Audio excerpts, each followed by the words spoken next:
በሀገሪቱ በተለያየ ጊዜ እየተፈጠረ የሚገኘው የጎርፍ አደጋን ለመከላከልና በሰውና ሀብት ላይ የሚደርሰውን ችግር ለመቅረፍ ከተለያየ ባለድርሻ አካላት ጋር በጋራ በመሆን እየሰራ እንደሚገኝ ነው የውሃና ኢነርጂ ሚኒስቴር የኢትዮጵያ ጎርፍ መከላከል ፕሮጀክት አስተባባሪ አቶ ተመስገን ከተማ ያስታወቁት። ኢትዮጵያ ጎርፍ መከላከል ፕሮጀክት እንግዲህ በሀገሪቷ ባሉ ከፍተኛ የጎርፍ ስጋትና አደጋ የሚያስከትሉ ቦታዎችን ዓላማ አድርጎ ወደ 7 ተፋሰሶች ላይ በስምጥ ሸለቆ፣ በኦሞ ግቤ፣ በአዋሽ፣ በባሮ አኮቦ፣ በአባይ እና በገናሌ ዳዋ እንዲሁም በዋቢ ሸበሌ 7ቱም ተፋሰሶች ላይ እየሰራ ይገኛል ባለፉት 3 አመታት ውስጥ። ከዛ ውስጥ እንግዲህ የከፍተኛ ተብሎ የቅድሚያ የተሰጣቸው ተፋሰሶች እንደ ስምጥ ሸለቆ፣ አዋሽና ኦሞ ግቤ የግንባታ የቅድመ ጎርፍ መከላከል ግንባታ አለባቸው ማለት ነው። በ7ቱ ተፋሰሶች ቅድሚያ ተብሎ ትኩረት የተሰጣቸው አካባቢዎች ጥሩ የሚባል የጎርፍ የመከላከል ተግባራት እንደተከናወኑ ነው የፕሮጀክት አስተባባሪው አቶ ተመስገን ያስረዱት። በላይኛው አዋሽ፣ በተጂ፣ በሰበታ፣ ሀዋስ፣ በሚድል አዋሽ የምንለው በገዋኔ፣ በገልአሎ፣ በሀሩካ፣ በዱለቻ አካባቢ እንዲሁም በታችኛው አዋሽ ላይ ደግሞ በአፋርና በአፋምቦ አካባቢ በርካታ ስራ ተሰርተዋል።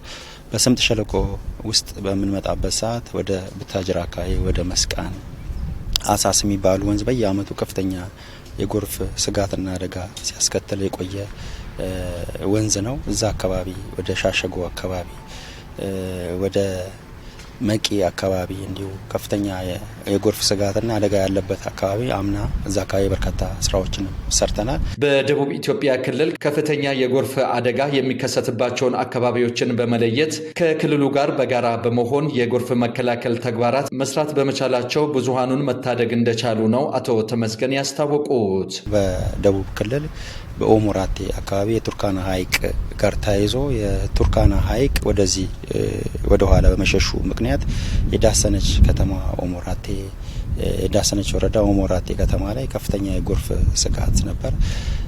የዛኔ ምንም ነገር ሳንጠብቅ ከክልሉ በደረሰን ጥሪ መሰረት ወዲያው ገብተን በርካታ ስራ ለመስራት ተችሏል። በሀገሪቱ በስምጥ ሸለቆና በጎርፍ አደጋ በመከላከል ተግባር ላይ የተለያዩ የጥናት ተግባራቶች ተሰርቶ ወደ ተግባር ለመግባት በሀገርም ከሀገር ውጪም በሚገኙ ተቋማት የማስጠናት ስራ እየተሰራ እንደሆነ ነው የሬድዋን ሃይድሮሎጂ ሶሉሽን ድርጅት ዋና ስራ አስኪያጅ አቶ ሬድዋን ኖማን ያስታወቁት። የእኛን ድርጅትና የኤስደብልዩኤስ የኛ ፓርትነር የምንሰራው ጥናት ለኦሞ ግቤ ሪቨር ቤሰን ወይም ወንዙ እና የሪፍት ቫሊ ሌክ ቤሰን ሀይቆች ጥናት ነው። ከዚህ በፊት ፌብሩዋሪ ላይ በፈረንጅ አቆጣጠር ኢንሰፕሽን ሪፖርት የሚባለውን ሪፖርት አቅርበናል። ይሄ ማለት አካሄዱ እንዴት ይሆናል፣ ስኬጁሉ የሚቀጥሉትን ስራዎች እንዴት ይሰራሉ ነው። አሁን እነዛ ስራዎች ተጀምሮ እስከ 3 ሪፖርቶች ቀርበዋል። የአዲስ አበባ ዩኒቨርሲቲ ከመማር ማስተማር ባሻገር የህብረተሰቡን ችግር ፈቺ ተግባራት ላይ እየተሳተፈ እንደሚገኝ ነው የአዲስ አበባ ዩኒቨርሲቲ ኢንስቲትዩት ውሃና አካባቢ ጥበቃ ተመራማሪ ዶክተር ሲራክ ተክለአብ የተናገሩት።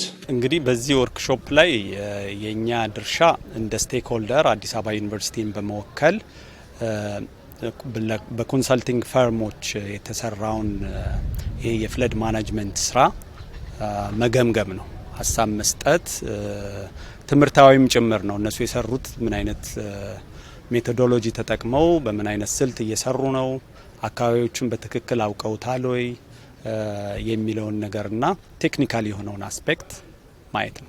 ውሃና ኢነርጂ ሚኒስቴር ከደቡብ ኢትዮጵያ ክልል ጋር በክልሉ በሚገኙ የጎርፍ ስጋት ያለባቸውን አካባቢዎች በመለየት እየሰራ እንደሚገኝ ነው የደቡብ ኢትዮጵያ ክልል ውሃና ኢነርጂ ቢሮ ምክትል የቢሮ ኃላፊና የውሃ ሀብት አስተዳደርና ጥናትና ዲዛይን ዘርፍ ኃላፊ አቶ ስማገኝ ዳንሳ ያስታወቁት። ሚኒስቴር መስሪያ ቤቱ ከኢትዮጵያ የጎርፍ መከላከል ፕሮጀክት ጋር በመተባበር በክልላችን ቀደም ብሎ በአርባ ምንጭ ከተማ የኩልፎ ወንዝ የጎርፍ መከላከል ስራን እንዲሁም ደግሞ በክልላችን በደቡብ ኦሞ ዞን ዳሰነች ወረዳ ላይ የኦሞ ራቴ ከተማ የጎርፍ መከላከል ስራ ላይ የኢመርጀንሲ ስራዎችን ሲሰራ ቆይቷል።